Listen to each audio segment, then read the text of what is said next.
What if I told you the next big battle in AI isn't happening in Silicon Valley? It's happening in Europe, quietly, behind closed doors. No headlines, no hype, but massive implications.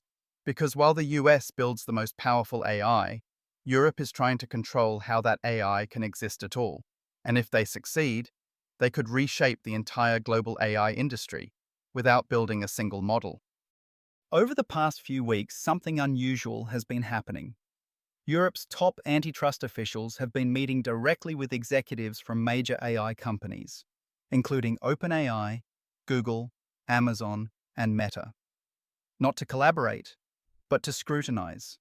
And not just on the usual things like privacy or data. This time, it's deeper. They're looking at who controls AI models, who owns the data, who dominates the infrastructure, and who decides how AI is deployed globally. This is no longer just regulation. This is a power move. Here's what most people are missing. The US is leading in AI innovation. China is scaling AI at speed. But Europe is positioning itself as the rule maker. And in technology, the rule maker often ends up controlling the game. We've seen this before. Europe introduced GDPR, and suddenly the entire world had to rethink data privacy. Now they're doing something similar with AI, but this time the stakes are much bigger. Because AI isn't just another technology, it's infrastructure, it's decision-making, it's power.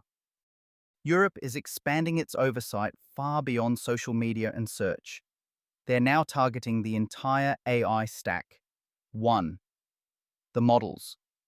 They want transparency into how AI models are trained, what data is used, and whether it creates bias or risk. 2. The data. They're questioning who owns the data feeding these systems. Because whoever controls the data controls the intelligence. 3. The infrastructure cloud providers like Amazon and Google are under scrutiny. Because if you control compute, you control AI access. 4. The distribution. How AI tools are deployed, monetized, and integrated into society. In simple terms, Europe isn't trying to build the best AI. They're trying to control the environment where AI operates. This changes everything, because if Europe sets strict rules, then companies don't just build AI for the US market anymore. They build it to comply globally.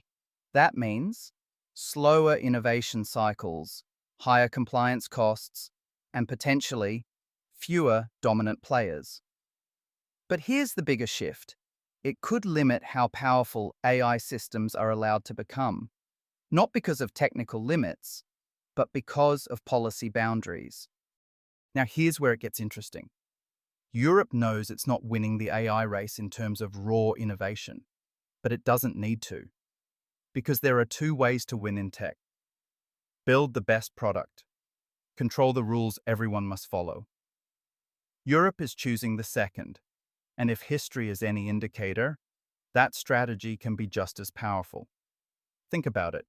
If every major AI company has to change how their models work, adjust how they train systems, limit certain capabilities, then Europe isn't just regulating AI, they're reshaping it. So what happens next? There are three possible outcomes. Scenario 1, Europe wins AI becomes more controlled, more regulated, and less chaotic. Big tech slows down, but becomes more compliant. Scenario 2, fragmentation. We end up with different versions of AI, one for the US, one for Europe, one for China. A split global AI ecosystem. Scenario 3, pushback. Big tech fights back. Innovation moves faster in less regulated regions. Europe risks being left behind. But here's the key point. No matter which scenario plays out, Europe has already entered the AI power game.